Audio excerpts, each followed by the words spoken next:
بسم الله الرحمن الرحيم. أصحاب المعالي والعطوفة والسعادة، الحضور الكرام، أهلا بكم في ملتقى مهارات المعلمين في دورته الرابعة. أقف معكم اليوم وقد واكبت هذا الملتقى منذ انطلاقته الأولى عام 2014 من نفس المكان، وأستذكر رحلة من الإبداع والعطاء اختلفت خلالها العناوين وتجددت المنهجيات، لكن الأمل في التطوير وروح العزم والمثابرة بقيت ثابتة لم تتغير. البداية كانت بعنوان ثورة التعليم، وبحضور أكثر من 700 تربوي من بلدان عربية مختلفة ونخبة من المعلمين والتربويين الذين جاءوا بهدف تداول الخبرة والمعرفة وإتاحتها للجميع من أجل تمكين المعلم من تحقيق أعلى درجات المعرفة الإثرائية داخل الغرفة الصفية وخارجها.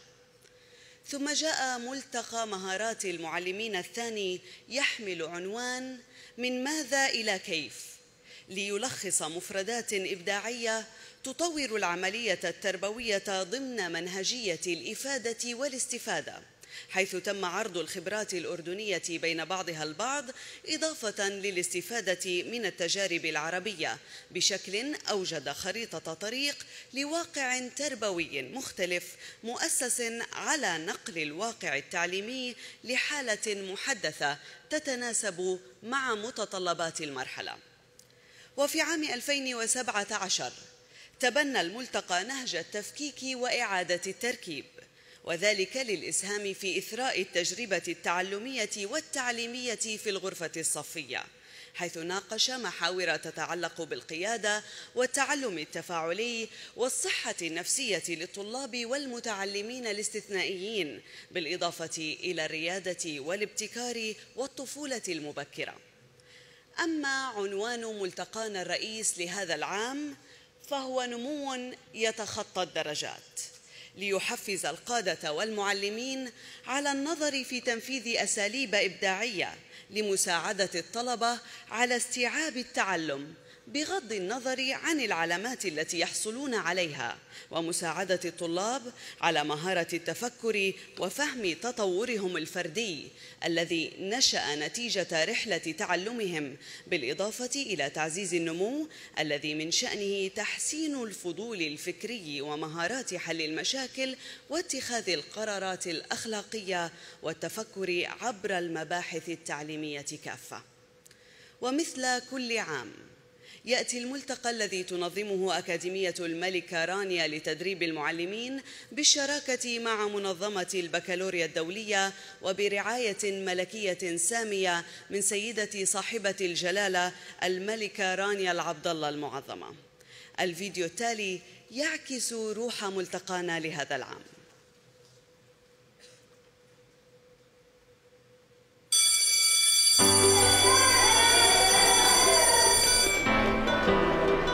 ماذا ترى؟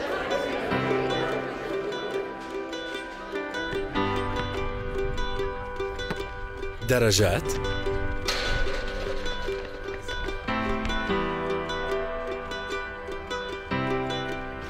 نتائج الامتحانات؟ أرقام؟ انظر مجدداً.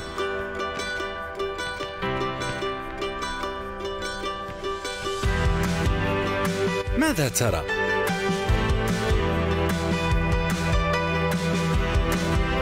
شغف،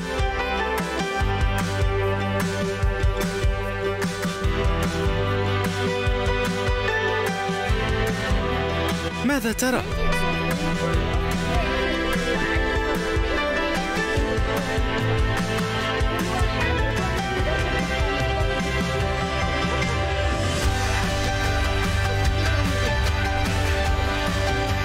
خيال،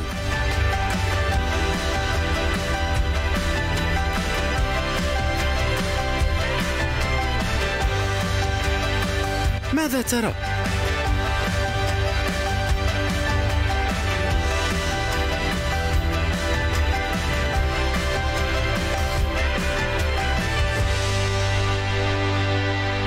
رؤية.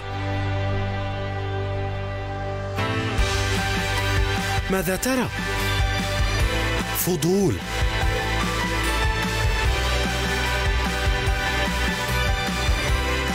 مستقبل طلابنا أكبر من مجرد نتيجة امتحان صفي. اكتشف ما يميز كل طالب وطالبة. ساعدهم على تحرير قدراتهم. ضعهم على طريق النمو. هل ترى نمو يتخطى الدرجات؟ أهلا بكم بملتقى مهارات المعلمين 2018.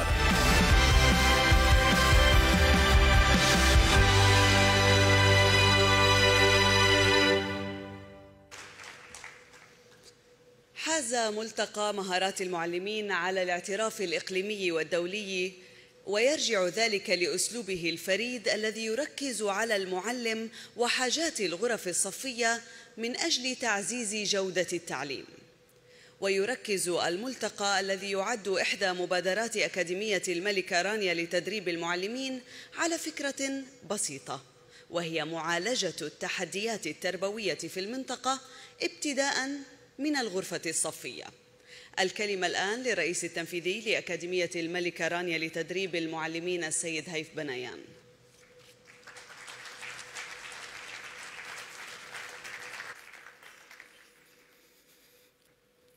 صباح الخير. أدرك أنني أقف أمام مجموعة من التربويين والخبراء، لكن اسمحوا لي أن أخرج عن النص المعتاد وأن أتكلم بلغتي البسيطة، لعلي أستطيع أن أوصل لكم رسالتي بوضوح. نمو يتخطى الدرجات، موضوع حساس وجدلي يمس كلا من المدرسة والمعلم وأولياء الأمور، والأهم من ذلك الطالب. لماذا اخترنا في أكاديمية الملكة رانيا لتدريب المعلمين هذا الموضوع؟ سأروي لكم 3 قصص واقعية أبطالها حقيقيون، وسأطرح بعض التساؤلات بعد كل قصة لتفكروا بها وأنتم معنا خلال هذين اليومين. أبطال قصص اليوم هم يارا ويزن وفؤاد. وقبل ما أبدأ الحديث عنهم أود أن أتقدم بشكري لهم، لأنهم سمحوا لي أن أشارككم هذا الجانب الخاص من حياتهم الشخصية. يارا تلميذة في الصف العاشر، وأمها كباقي الأمهات مكرسة حياتها لتربية بنتها وتوفير لها أفضل فرص تعليمية، لكنها غير راضية عن أداء يارا أكاديمياً، وبدأت تلاحظ أن ثقة يارا بنفسها باتت متزعزعة. وكثرت مشاكل يارا في البيت مع أمها وفي المدرسة، لكن بتعاون الأم مع معلمين يارا تبين أن سبب مشكلتها صعوبة في التعلم، وهي ضعف في الإدراك البصري والسمعي. فاتخذت الأم والمدرسة الإجراءات اللازمة لمساعدة يارا تحقيق نتائج أفضل، وبالتالي تحسين ثقتها بنفسها وبإنجازاتها. السؤال هون، شو كان راح يصير بمستقبل يارا لو لم يتم ملاحظة سبب المشكلة ومعالجته؟ كيف لو كانت والدة يارا غير مثقفة أو غير مهتمة؟ ماذا لو تعاملت المدرسة والمعلمة معها كرقم بدل من التعرف إليها كإنسانة؟ أما يزن، لما كان طالب في الصف الثامن، المعلم بيشرح ويزن برسم، وبالرغم أن رسومات يزن جميلة وماهرة كان يرسمها على دفتره خلال الشرح. فلاحظ المعلم انشغال يزن بالرسم، بدل ما يشجعه غضب عليه واتهمه بالاستهزاء به. ما فكر الأستاذ للحظة واحدة إنه هاي طريقة يزن بالتركيز على الحصة، أو طريقته بالتعبير عن فهمه للدرس. لكن من حسن حظ يزن إنه والديه انتبهوا لموهبته واعتبروها نقطة قوة، فعززوها ودعموه، ولما كبر درس جرافيك ديزاين. وين يزن اليوم؟ يعمل يزن حالياً في إحدى كبرى الشركات التصميم في الولايات المتحدة الأمريكية. والأهم من هيك إنه حاصل على براءتي اختراع في مجال Augmented Reality. لو نتخيل مع بعض شوي مستقبل يزن لو والديه شافوه بعيون معلمه، هل سيكون حاصل على براءتي اختراع؟ كم من يزن في بيننا فاتته الفرصة لأننا كمعلمين منغمسين في مهامنا اليومية بشكلها التقليدي، ولا نلاحظ المهارات والمواهب التي يمتلكها طلابنا. أما فؤاد فهو ما قد يصفه معظمنا، سواء كنا معلمين أم أولياء أمور، بالطالب الضعيف أكاديمياً. لماذا؟ لأنه جاب بالتوجيه 66%، وبالرياضيات علامته كانت 100، بس مش من 100، من 200. عانى فؤاد طول حياته الدراسية بالرياضيات، ولو ما جاب علامة 50% بالتوجيهي كان ضل يعيد بهالتوجيهي، وكان ما قدر يلتحق بالجامعة. لكن فؤاد كان عنده شيء مميز، كان عنده موهبة من صغره، وهو بيعشق المسرح والغنى، وكان دائما متكلم لبق. موهبته نجحته وجعلت منه شخصية معروفة عند الكثيرين من القاعدين هون معنا اليوم. لحسن حظ فؤاد إنه معلميه لاحظوا موهبته وحاولوا يساعدوه ينميها، وحتى استفادوا منه في تمثيل المدرسة. وبعد ما اشتغل فؤاد في عدة أعمال دراسية إدارية، قرر إنه من الضروري إنه يستغل موهبته، فدرس ماجستير بالصحافة والإعلام وخلصه بامتياز، ثم توجه للعمل في التلفزيون. للقاعدين هون عرفتوا عن أي فؤاد عم بحكي؟ نعم، أنا أتكلم عن الإعلامي الأردني الموهوب على تلفزيون رؤيا فؤاد الكرشة. كان كتير سهل على معلمين فؤاد إنه يتنبأوا مستقبله لو طلعوا على موهبته بدل من علامته. ما هي المهارات التي اكتسبها فؤاد خلال دراسته واللي أدت لنجاحه الشخصي والمهني فيما بعد؟ نقدر نحط علامة لهذا الموضوع؟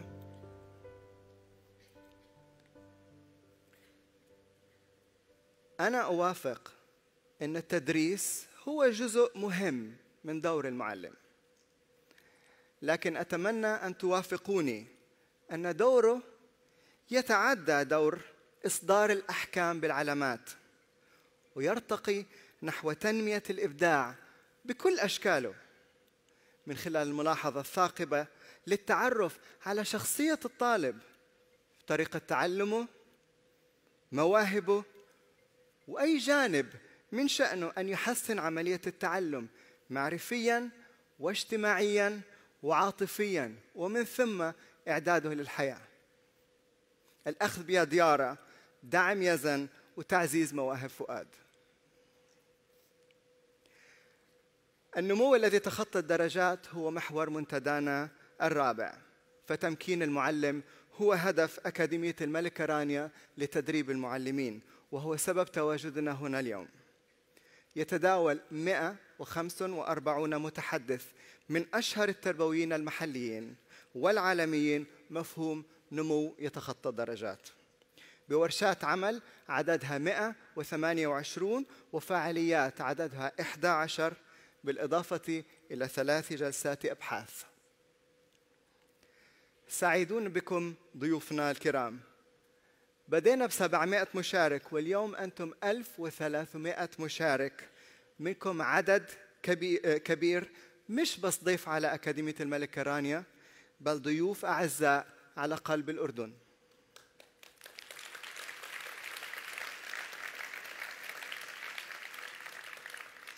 المشاركون من 23 دولة يمثلون 210 مؤسسة تعليمية في المنطقة من مدارس حكومية وخاصة، ومن بين ضيوفنا أيضاً وفود من وزارات التربية والتعليم من الأردن وفلسطين والبحرين والسعودية والإمارات وعمان.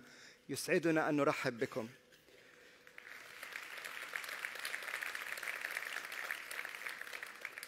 وأخيراً اسمحوا لي أن أقدم شكري بداية لراعية الأكاديمية وملهمتنا بكل ما نقوم به، جلالة الملكة رانيا العبد الله المعظمة، ولشريك الملتقى الاستراتيجي منظمة البكالوريا الدولية،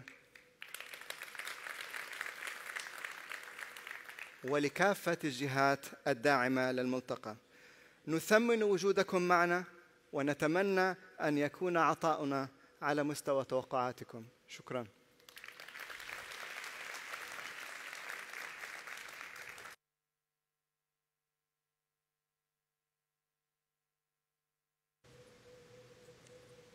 شكراً للسيد هيف. حضورنا الكرام، لأن الطالب هو محور العملية التعليمية، فلولا طلاب العلم لما وجد المعلم. آثرنا في هذا العام أن تكون مساهمة الطلاب واضحة في الملتقى. 24 طالباً من المدرسة الأهلية للبنات ومدرسة المطران للبنين،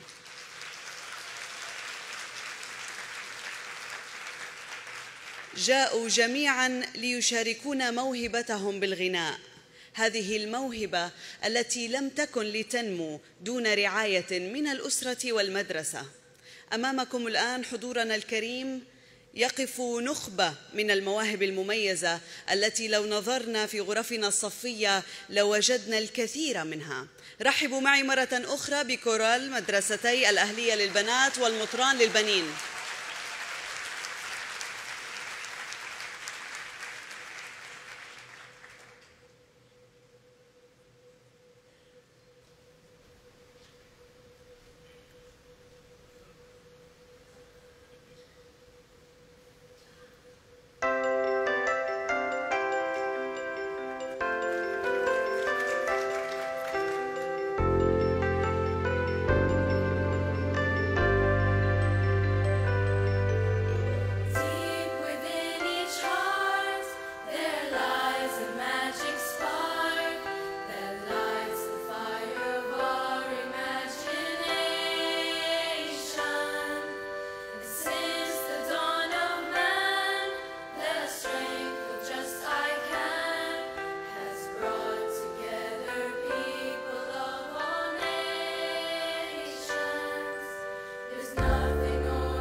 شكراً لكورال المدارس الأهلية للبنات ومدارس المطران للبنين.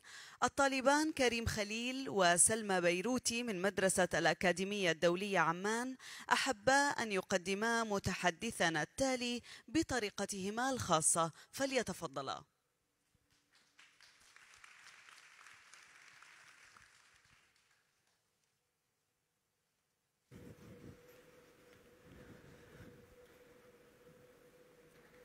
Distinguished guests and respected teachers, welcome.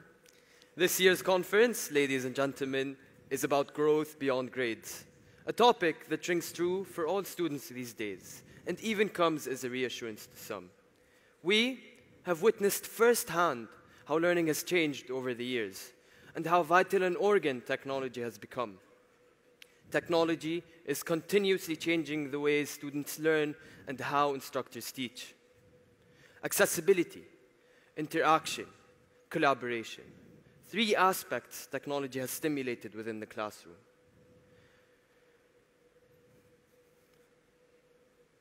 With a touch of a button, knowledge can now be accessed, edited, shared, and even criticized, anywhere at any time. What was initially a teacher-led classroom has become more student-led. Classes have become more and more research-based as students learn to take agency over their learning. This has, with time, given teachers new roles to develop. Many of us think that technology in the classroom just means research, but we have come to realize it's much more than that. For instance, I was able to incorporate technology in my drama class through an act that expresses the areas of conflict between nature and technology, with a video that projects my instant movements in the background. إن التطور العلمي التقني المتسارع والانفجار المعرفي وهذه الثورة التكنولوجية الهائلة وما نتج عنها من كثرة أعداد المتعلمين يجعل المدرسة اليوم تواجه قضايا هامة، وذلك لأنه يتحتم عليها أن تواكب هذا العدد الهائل من الطلاب الذين يقبلون على التعليم، مما جعل تلك المؤسسات التعليمية تواجه تحديات عديدة، وبالتالي كان لا بد لهذه المؤسسات من أن توظف التكنولوجيا في الغرفة الصفية لإعطاء التعليم جو التشويق والمتعة والخروج عن المألوف، فلا يشعر المتعلم بالملل كونها تعطي فرصة لتقديم المحتوى بأكثر من طريقة وتمكن الطالب من مناقشة المعلومات وطرح وجهات النظر المختلفة مع مراعاة الفروقات الفردية للمتعلم. Most of our assignments today require research that takes us beyond the classroom. But with so much information available, students can be easily misled. I'll give you an example. During the Arab Spring, a small anecdotal study was done by the White House, where they've brought in two Egyptians, one conservative and the other progressive, and had them both type the word Egypt onto their Google accounts. The conservative account gave Muslim Brotherhood as the first result, while the progressive account gave Tahrir Square. Who knew that the same research would give such different outcomes? We, the students, need your guidance more than ever on how to use this powerful tool, which is the internet. The walls of the classroom are no longer obstructive barriers, as we witness how technology is expanding our collaborative reach to a global scale. Using online student forums has bridged the gap between international students. I can now, for example, use an online global student online forum to help me collaborate and solve a more difficult mathematical problem with the help of IB students from around the globe. The type of education I have has helped me exhibit greater forms of leadership and duty. Participating in this year's Amman Design Week, for example, I was able to design a spoon for parents through which baby food can be prepared on the go.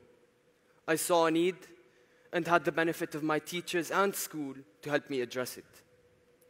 تؤمن مدرستي الأكاديمية الدولية عمان بأننا أصبحنا نعيش في عالم يزداد اتساعاً ويتطلب منا أن نمد جسوراً نحو ثقافات متعددة ومعارف وعلوم مختلفة.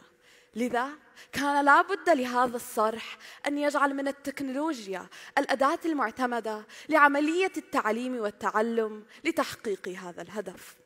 إن استخدام التقنيات الحديثة لا يعني أبداً إلغاء دور المعلم، بل على العكس تماماً سيبقى دوره أساسياً، فهو جوهر العملية التعليمية، وعليه أن يكون منفتحاً على كل جديد وبمرونة تمكنه من الإبداع والابتكار ليدير العمل باقتدار وحرفية.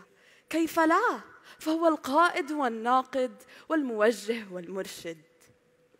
As digital natives, we are a generation that is utterly dependent on the internet.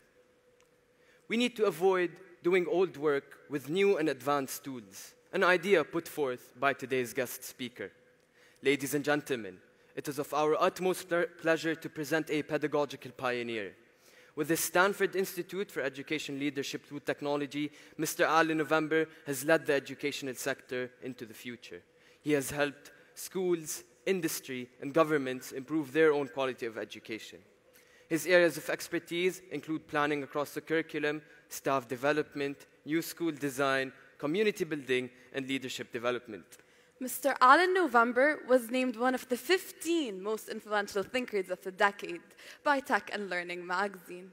He has written numerous articles and best-selling books, including his most recent one, Who Owns the Learning?, which as an IB student, I find intriguing. Mr. Allen says the real problem isn't changing the current organization of the classroom, yet adding technology and developing the culture of teaching and learning. Please join me in welcoming onto the stage Mr. Alan November.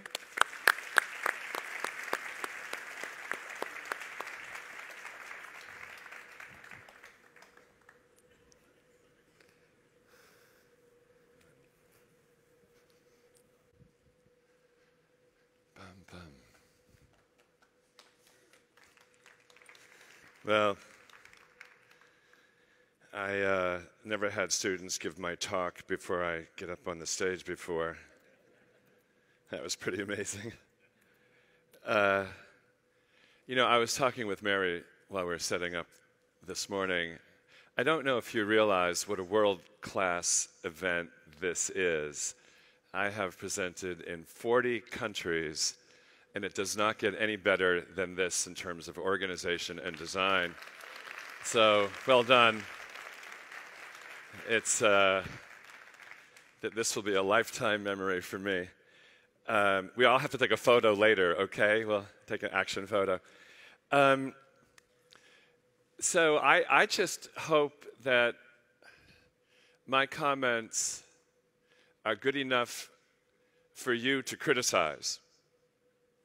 I'm concerned that we're in a very long period of change, going on for decades, that we're at the very, very, very beginning.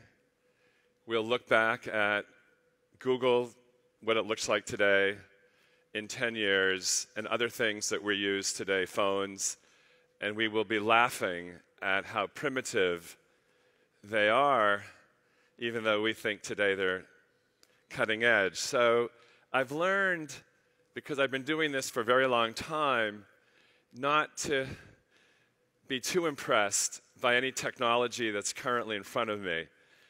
So I'm trying to figure out what will last beyond the technology, what will survive after new tools and new tools are introduced. So to start off, I want to give you a piece of technology that is fairly current. I don't know, have any of you used this one? Do you know what you're looking at? Do you know what this is? Has 21 buttons, has an LCD display, has a lot of data. This is the control panel for a toilet in Tokyo. I used it. I have to tell you about my experience using a toilet. I'm renovating an old house near Boston, Massachusetts, which is right now flooding because the ocean is rising up. And I'm redoing my bathroom, so I'm always looking for bathroom ideas. And I went to Tokyo to give a talk, and they let me go shopping one evening. And I went to a smart house store where this is being offered. At the time that I was there, it cost $20,000 to buy this toilet. Today, the price is under $2,000, and it's better. And what's fascinating to me is how the designers completely reimagined the experience of a toilet. So I don't know if you can see these three buttons at the top. These three buttons do amazing things. This one, and that one, and that one. And what you don't realize, or I didn't realize, is that the remote control that comes with the toilet, you need to control that. Do not let go of that remote control. I went shopping with a friend, and they gave my friend the remote control. And I don't know there is a remote control. And there's no toilet paper. It's a spritz and a dry, right? If you don't know this is coming, it's very rude. And so the toilet that I had, a sea lion popped up here. It was a sea lion. I didn't have these buttons. I had a sea lion. And the sea lion started juggling beach balls, do you know, at the beach? And 1, 2, 3, 4 beach balls are going around and around. And I'm trying to figure out what's with the beach balls. Turns out the beach ball number represents the pressure that's about to hit you that you don't know is coming. Nobody needs 4 beach balls. Set it to 2 beach balls. So my friend had some fun with the remote. But this is actually quite a serious piece of equipment. $20,000. 80,000 people bought it at $20,000. Why would you pay $20,000? It turns out that there's a computer chip. You probably have figured this out. There's a computer chip in the bowl, and it does a medical lab check every time you go. So it's no longer only to flush. It is to take data from your body and turn it into information that can be potentially used to save your life. That's why it's worth $20,000. It can save your life. Right now, where I live near Boston, we have a lot of biotech research, and they're trying to figure out how to design filters that will detect cancer at a couple thousand cells. I've been told that very often when a diagnosis of cancer is given to a patient, it's already a couple 100 million cells. So if we can develop technology that will give you much quicker diagnostic results about your own health, this is a major breakthrough. But you can't go to the doctor's office every day. So they're trying to build it into your daily life. So it's very serious. And eventually, technologies like this are just going to be standard in every bathroom. The thing about this, though, is imagine which group of people in society would resist and say, this is not such a good idea. Who would say that? It turns out it was the doctors, the people with the most knowledge of medicine, felt that a patient might not understand, might not have the knowledge of reading the chart and the numbers and knowing what to do.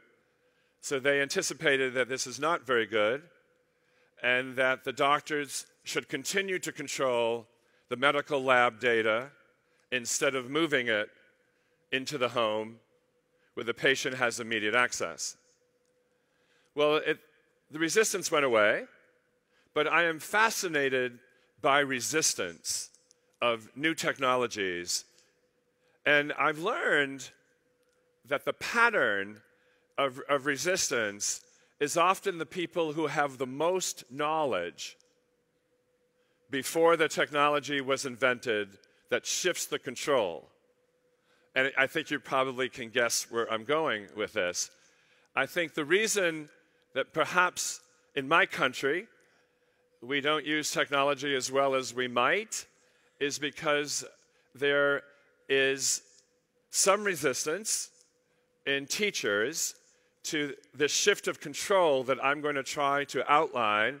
A very similar story between the doctors and the patient, I think, is going to play out between teachers and students, that there will be this incredible shift of control. Your students suggested this, that classrooms are more student-centered, but I want to show you some of the powerful technologies that are becoming available now, and I think as we go on, you're going to see more and more of this. By the way, the toilet is on a smart house network. It's plugged into the internet. It still sends data to your doctor's office, so the doctor still has some access to the information. It's not a complete shift of control. And I'm also fascinated that there's a device in the kitchen that is communicating with the toilet. Imagine what the device is in the kitchen that will give you better service if it knows what the toilet knows. That would be the refrigerator.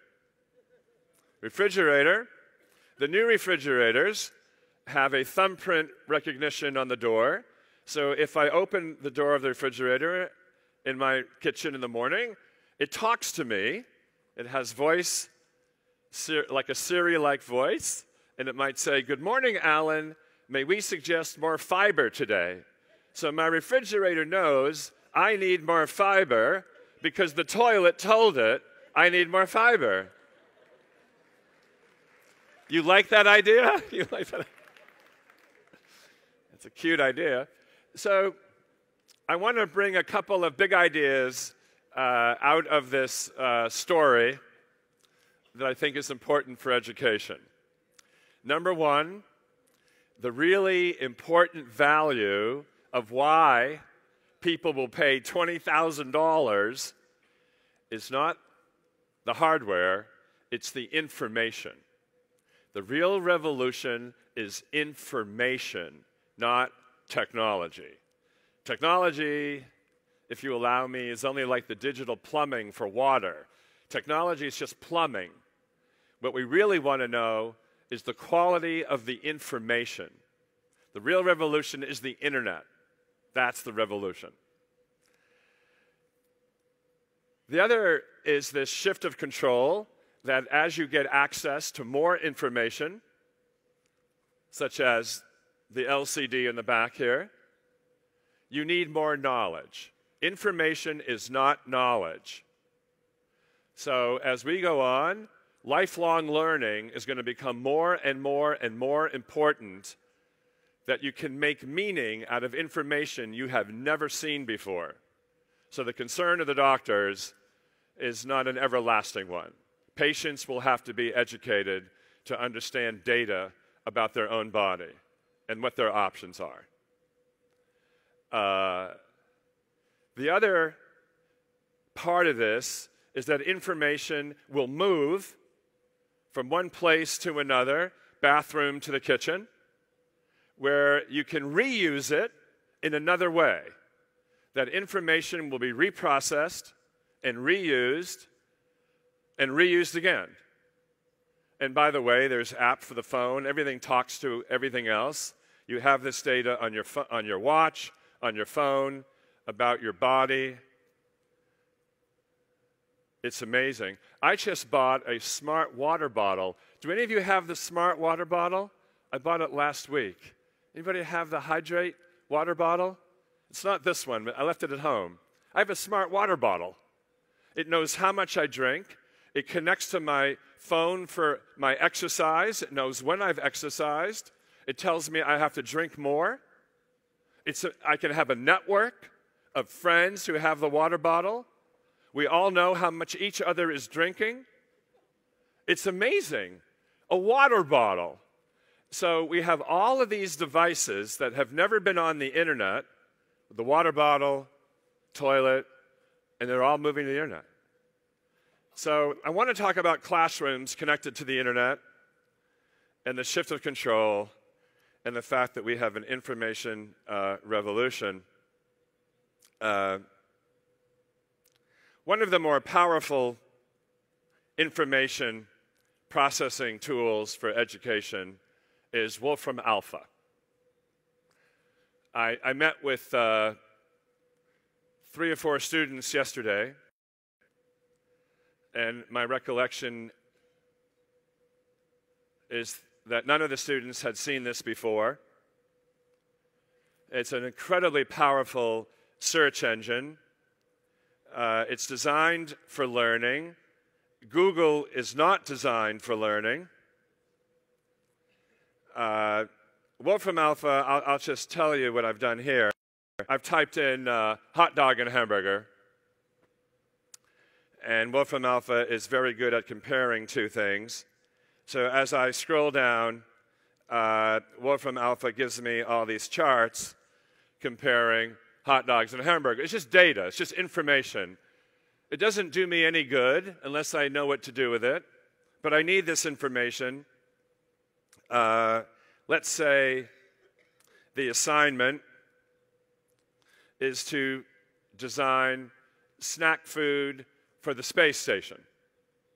See, one of the most fascinating things to me is that because we can now give students access to information they've never had, we can increase the complexity of the problems they solve. This is a really important point for me. I don't think moving forward over the next 10 years, we need to spend a lot of time teaching teachers how to use technology. I do think we have to spend a lot of time redesigning the assignments we give students to match the power of the internet. Redesigning the assignments, I think that's the real work, not learning the tools. Learning the tools is going to take less and less time because they'll be easier to learn. So vitamin A, vitamin C, hot dogs, hamburger, calcium, iron, cholesterol, all these different comparisons.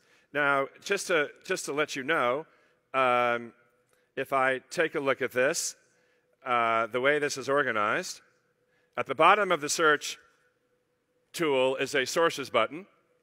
I click on sources, and I can show you that Wolfram Alpha accessed all of these articles and reports. All the data comes from a selection by scholars. This is not Google. Only scholars have selected the content. The engine read what would be a couple thousand pages of text in half a second and pulled out the information only on hot dogs and hamburgers and made those charts. Half a second. A human being cannot do that. Now, similar to the doctors, this might represent a sense of loss that children don't have to read. They don't have to go to the library. They don't have to carefully take notes because the engine reads for you and generates the chart I showed you, saving you about 2 weeks of time. And you're right, that would represent a sense of loss. On the other hand, you could think of this as a moment of historic breakthrough that we can now give children a tool that allows them to solve a problem such as designing snack food for the space station, where they can go up in complexity. So the trade-off of research time is now providing availability of time to solve much more complicated problems. And you will have to decide as a teacher, I cannot tell you the answer for you, what is the balance of loss versus gain? That will be an important question to ask as new technologies and more technologies providing information are presented. What is the balance between what we lose and what we gain? So yesterday I was doing a workshop, and just to show you what else this can do, I can type in any math problem in the curriculum, any equation, 6x squared plus 2 equals 8. Type in the word solve. I run the equation. I'm showing this to you live. It takes that much time to show me the answer and the graph, and over there is a button. It will show me every single step of every single math problem in the entire curriculum. So I don't need a teacher to correct my homework anymore. Now I can move that to the student who comes to class, not with homework to be corrected by a teacher, but a student comes to class with questions, knowing from their own self-assessment where they need help. We will move assessment to the learner from the teacher. Another shift of control.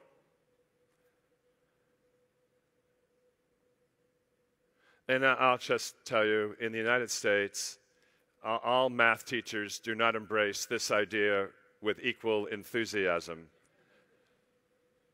There is some resistance that students will copy. They'll take the homework. Some students might copy, and they learn nothing, no value, nothing gained. Other students, I watched this yesterday. I showed one of your students how to use Wolfram Alpha. He just kept going. It was amazing. He would have stayed there for hours and hours testing and learning on his own. So I'm fascinated by the difference between how a student compared to a teacher sees the same tool. It's just fascinating to me. All right, so if we go on a little bit more, I want to show you a video. This is a 7-year-old boy. He's at home, and he fails at a problem he's trying to solve. He fails over and over and over again. And then finally, he solves the problem, and he's incredibly happy, phenomenally, like a drug he takes, happy, crazy happy. So I want to play the video. Oh, I just noticed I am going bald. Look at that. You don't get to see that very often. Oh, sorry, it was a distraction. If you watch the video, I would like you to talk to your neighbor when it's finished. It only takes 2-3 minutes. Why is he so happy? And he fails over and over again. Why is he happy? And I want to connect it to your theme of beyond grades. A Rube Goldberg machine is a machine that creates a chain reaction, a really complicated one, to do a simple task. So, my Rube Goldberg is going to start with this domino being knocked down. They're going to fall all the way up here, knocking down this bowling pin, creating a shockwave, spinning this gyroscope, running down here, pushing the marker top, letting the mini marble run down here, around the spiral, down this ramp, and hitting this switch control power socket. Turning on this toaster. When the toaster's done, this lever will pop up, letting a ball fall out, knocking all the balls off, hitting this paper roll, running down here, hitting this paper towel tube, knocking down this wine glass with a fushigi ball on top. The fushigi ball will fall off and release the pulley, letting this thing fall on the monster and trapping him. And Rube Goldberg machines don't always work on the first try. So this is my chart: how much successes and how much failures. I think we'll have. This is my hypothesis, and this is the actual. My hypothesis on successes is 2. I think it will have 10 to 20. 10 to 20 failures and 2 successes. That's my hypothesis.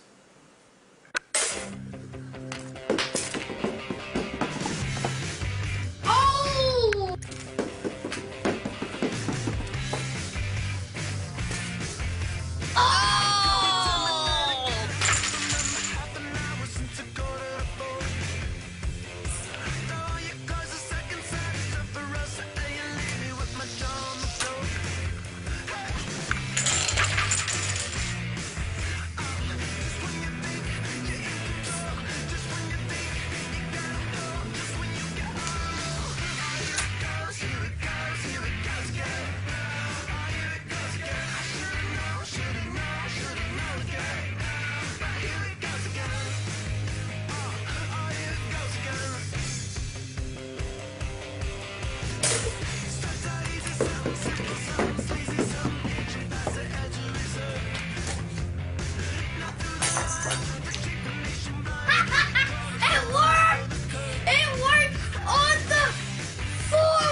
Fun, huh? So why is he so happy? He failed. He failed. I think if we're going to get beyond grades, which is a very brave conference theme, I have never seen it anywhere in the world. Who are you people? Do you know what you're messing with? But I think one of the things we must do is teach children how to manage failure. If you had marked him the first time, you flunked him, I don't think he would have gone on. If you give him a grade, the second time he wouldn't have gone on. If the mother had intervened and tried to help him, I don't think he would be as excited at the end. I think part of the wonderment of childhood, the wonder, of looking up at the world, is that you design the problems and you fix that yourself. The ownership of learning. And I think, my opinion, you'll have to let me know what your opinion is, but he owns the learning. He feels a sense of responsibility of correcting the mistakes, not his mother. And I think that's why he's so happy, because he failed and fixed it. And I also think the mother did a great job asking him to imagine how many times he would fail before he started. The 4 times, he thought he was going to fail 10 to 20 times. So 4 failures is great. And I think we need to do those kinds of things. I think we should teach children to anticipate failure, because my own sense is one of the most important skills in life is you don't give up. You have resilience, you stick with it, failure after failure after failure, until you somehow figure out how to solve the problem. I worry that the way we inherited our schools with grading, where you're immediately punished and you're not given the opportunity to try 10 more times until you're perfect, is actually getting in the way of our children developing this sense of tenacity and not giving up. So things like this fascinate me. When do children not give up? So I want to show you some other things that I think are somewhat related to this. I have a couple videos. See if I have time to show you this. Looks like one of my videos is hiding on me. There we go. I can find it. This is a high school student in California when I met her. She now happens to be a student at Harvard University. But at the time, she's in high school. And this girl fails a lot. She fails. And let me play a little bit of the video, and she'll explain all the ways that she tried to be a good student, but they didn't help her, and then what she does about it. Club academia. So, you know, when you're a student and it's like really late at night and you're studying, you might look something like this. Now, in a more severe situation, you'll look a lot more like this, and it's not very nice. So, you know, I might not have actually experienced this, because, I mean, this is just a cartoon, or maybe I have, but, I mean, even if I did, like, when it's really late at night and you're trying to study for a test, you don't really have many options to turn to if you want to learn the material. I mean, they tell you you should ask your teachers for help, but if it's like 12 a.m. or 1 a.m. and you send your teacher an email, they might not want to reply. I've done this before. I've sent my teacher an email at like 12, 11 a.m. And I'm like, can you like please help me with this like problem? I don't understand it.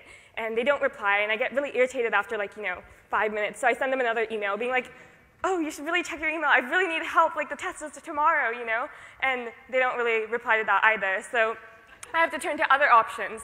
So they hand us these textbooks at the start of the school year. So I'm like, oh, I should probably read that textbook. So I try reading the textbook, and textbooks are really interesting. Like they're very helpful in that they have all the material that your teacher should be covering in class. But unfortunately, they're not very exciting, especially after midnight. You're trying to look at the pages, and it's a good pillow instead of a textbook that you're supposed to be really learning from.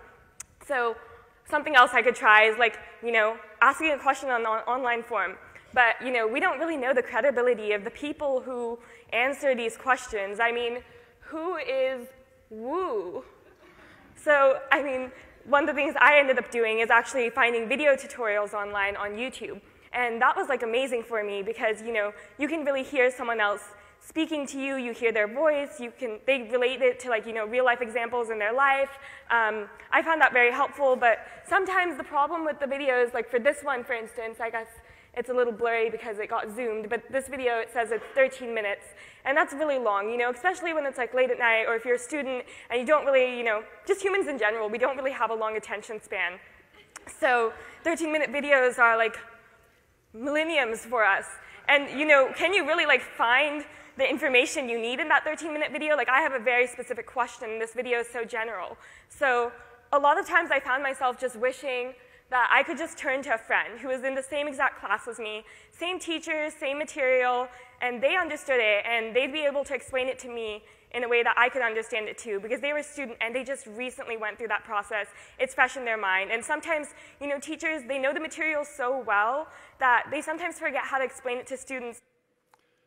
I just have to highlight what she just said. She basically says teachers are so good at their subject knowledge that they don't reach every student who is a first-time learner. Which is a crazy thing to say, but I believe her. And there's research at Harvard, I'll show you in a moment, called The Curse of Knowledge, which says the exact same thing, that Harvard professors are so knowledgeable about their subject that they're not fully aware of all the issues of a first-time learner. If there is some truth to her observation, and the research at Harvard, then maybe we should examine the relationship of the very knowledgeable, gifted teacher who knows everything, and how the transfer of knowledge can happen in many different ways, especially if you have a child like this who believes that she'll sit in class and focus and still not get it. So off we go. Here's what she does to solve the problem. Learning it for the very first time. So I always wished, video tutorials was so great. Why couldn't my friends just make them? So I looked online. I couldn't really find any student-made video tutorials. So after some time, I was like, oh, it seems really fun to make videos. I mean, most haven't. Well, I'm running out of time, so what I'm going to do is speed this up. She makes a club. 20 of her friends get together, and they make a couple thousand video tutorials to help all the students in her high school, in all their subjects. Thousands of tutorials. I'm going to show you one. See if you can detect the difference between how a first-time learner explains something compared to a teacher. It happens to be a physics example. Here we go. Hey guys, it's Roya, and today I'll be talking about position. Position is defined as an object's location in relation to a reference point, and that's usually labeled 0 if you're working in 1 dimension, or the origin if you're working in 2 dimensions. Now, say there was this really cute guy sitting in the movie theater, and I wanted to sit next to him because maybe we'd strike up a conversation or something. I don't want to be too obvious, I don't want to sit 1 chair away, but maybe I'll sit 2 chairs away. And if I want to do that, I have 2 options. I can sit here, or I can sit here. These are both the same distance away from the boy, but they're at different locations in space. Okay, so it's the cute guy in the movie theater. The story that goes along with the content can make a big difference to a first-time learner. The story. Cute guy in the movie theater. Now, no teacher in my country should ever say that, but a teenage girl talking to a teenage girl can use that story to convey, in this case, delta x along a number line. So I'm fascinated when I hear the difference between how another first-time learner helps a friend who is a first-time learner compared to how a teacher helps a first-time learner. And given the opportunity we have today of tools where you can build a quick tutorial and put your voice in and publish it for the whole school to access, I think is an amazing opportunity of tapping the creativity of our students to help one another. And that it's a place that we ought to examine. Sometimes I worry that we spend a lot of our time trying to focus on helping teachers, which we do have to do, but not exclusively. So this is, I think, just an amazing opportunity to help first-time learners. In fact, what I'd like to do is I'll just point out to you this curse of knowledge. See, it's in Wikipedia, so I know it's real. But there's the definition. Lots of access of research, a lot of it at Harvard, explaining that we may need to rethink the design of our schools if this is true. So you'll have to decide if there's any truth to this. But I have decided that it does have some truth. While I'm here in Google, I want to do something serious. I have learned, as I shared yesterday in my workshop, wherever I go in the world, I ask students if they know how to use Google. And they all tell me they know how to use Google. And then I give them some problems. And it turns out things break down fast. and there's seems to be a disconnect. Would you believe me if I were to tell you that some students are overconfident about what they can do? So let's take a serious problem, and I hope I do this with sensitivity, but sometimes you need to find very, very good information. So a friend of mine was recently diagnosed with breast cancer, and she knows that I teach research skills, so she asked me to help her, teach her how to find the latest research treatment for breast cancer. So how would you do that? If you have a computer in front of you, you might try doing that.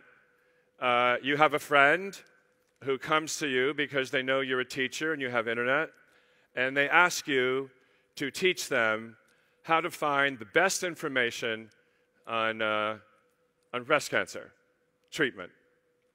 So let me tell you what most people do when I've done this. People will type in breast cancer, recent treatment,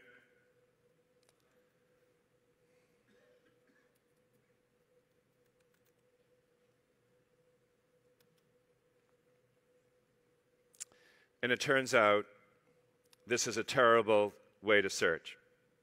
First of all, Google does not know what the word recent means. Google is not a human being. It works on a mathematical set of variables called a algorithm, and it can't read any language. It does not know English, does not know Arabic. It just doesn't know any language. It can't make meaning. It does not know what that means. So I'm going to show you what I showed my friend.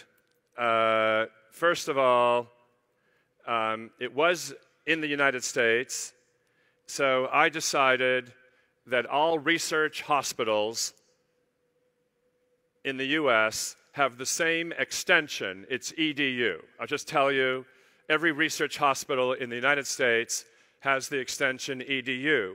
Therefore, I would type in a command from the algorithm, cite, and then I put in punctuation, a colon, telling Google that's not a search term, it's a command. And then I type in EDU. That will limit all of my results to university research hospitals. Then in quotes, I will type in breast cancer and the word treatment. That's what I do want, but not the word recent, because Google doesn't understand how to make meaning out of that word. And I run the search, and then I go over to Tools on the far right side of my screen. I hit Tools, and then it drops down a timeline that's built into Google, and I click on that timeline, and I say the past month.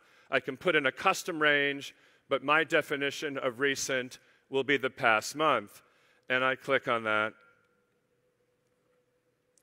And then I have only research universities, all within the past month, recent, because I understand the algorithm and how to use the structures built into Google. So I'm worried that a lot of students wouldn't know how to do that. And then you would think you got good information, but you wouldn't know what you could have had. If I'm in the UK, because they have a lot of research, it would be ac.uk is the extension of British universities. And I run the search again. I can be global about this. And now I'm all in research hospitals in the UK, and I can compare between the United States and the United Kingdom what is happening in research in breast cancer. Because I want to think globally, not just one country. I can do this with, then I'm going to go to India. Where's the major research going on? and I'm going to do a global scan, but I have to understand the country codes.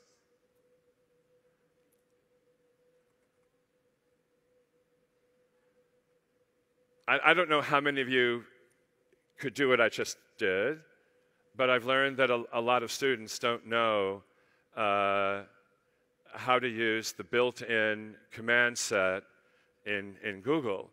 And in my country, most of our students only look at the top screen of results. They don't go past the second screen.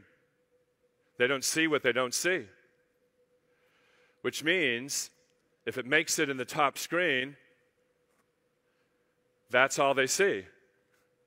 Well, if you look at what I just found in the UK and in the US, and then it's very important to understand extensions. If I want to do one more advanced search, I might type in GOV, which happens to be the extension of government agencies in the United States. They invest in research in breast cancer. Then I'm into all kinds of libraries of breast cancer, and all within the last month, just by a little tiny change from EDU to GOV. So I worry that we have all this information at our fingertips, and then I need to know, when do I use Wolfram Alpha, and when do I use Google? And so there's this repertoire of teaching children that there's a whole series of search tools that will give you a completely different view of the world. And I was fascinated that the two students talked about the moderate and the conservative from Saudi Arabia typing in Egypt, getting different results. That's how it works. You get different results because Google knows who you are. If you ever want to understand the bias of Google, and something you can teach the children, even young children, type in, are cats better than dogs? Do you know what the answer is? Yes. Cats are better than dogs. Every cat is better than every dog. You see? Cats better than dogs. Cats better than dogs. It's all 8 reasons why cats are better, 12 reasons why cats are better, 7 reasons. Oh, dogs are better? Whoa, that's interesting.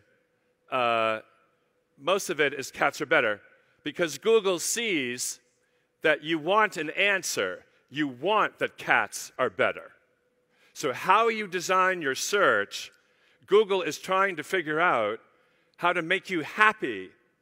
It doesn't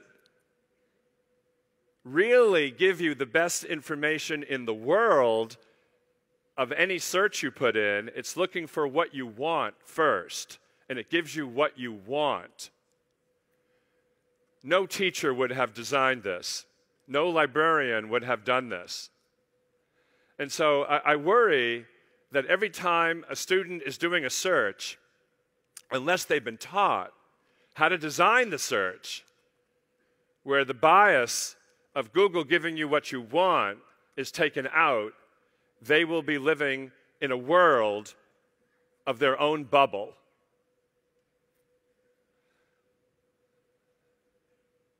You know, we had a very weird election in my country, and I apologize for everything Trump is doing this week. You know, never mind next week. I mean, and years ago, yeah, you don't have to clap on that.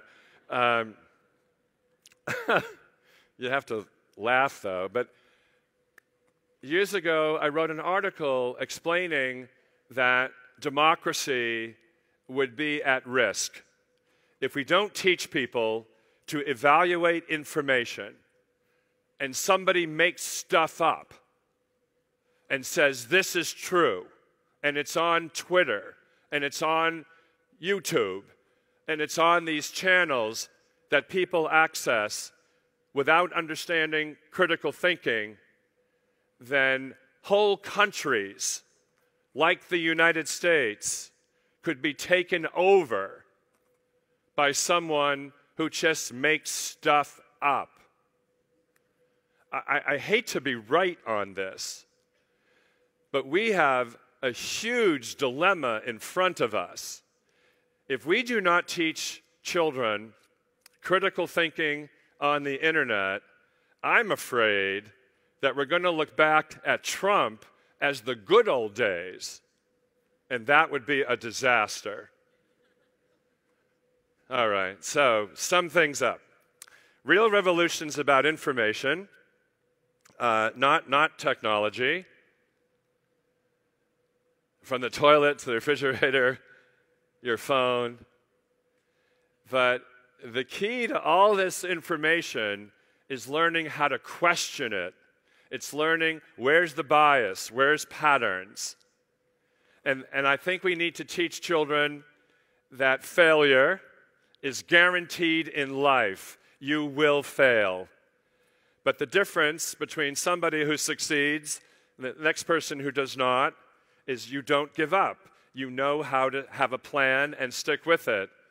And I'm convinced in an age of constant change that we're in, that teaching children how to manage failure and getting good information while they're managing it is a key skill. What all of this says to me is that the role of a teacher is more important than ever. Absolutely more important. When I was a teacher, I never worried about my children finding biased information. I picked the information for them, and the librarian picked the information. And we were okay, because we knew everything they accessed was good quality. But today, with a cell phone and these different devices, they are accessing all kinds of versions of the truth. And I'm convinced this is the time when teachers have to teach children how to question what they're accessing. So thanks for letting me hang with you this morning. Huge honor.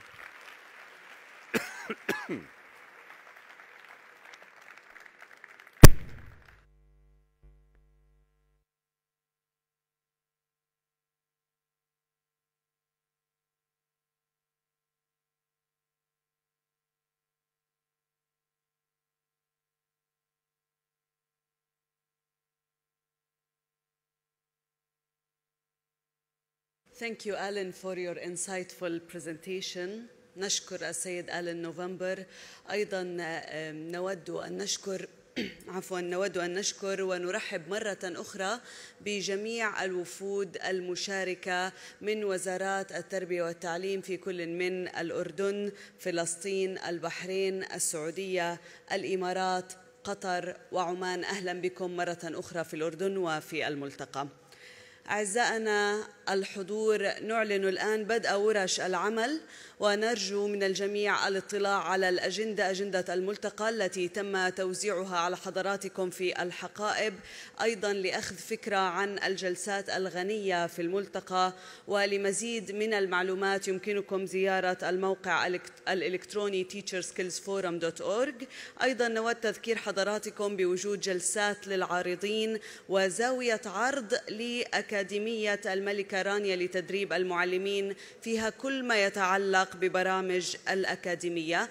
وأخيراً الصور والفيديوهات داخل الملتقى يمكنكم إيجادها على صفحات التواصل الاجتماعي للأكاديمية، وأيضاً على موقع الأكاديمية وموقع الملتقى. شكراً جزيلاً، نتمنى لكم يوماً مليئاً بالاستفادة والتعلم.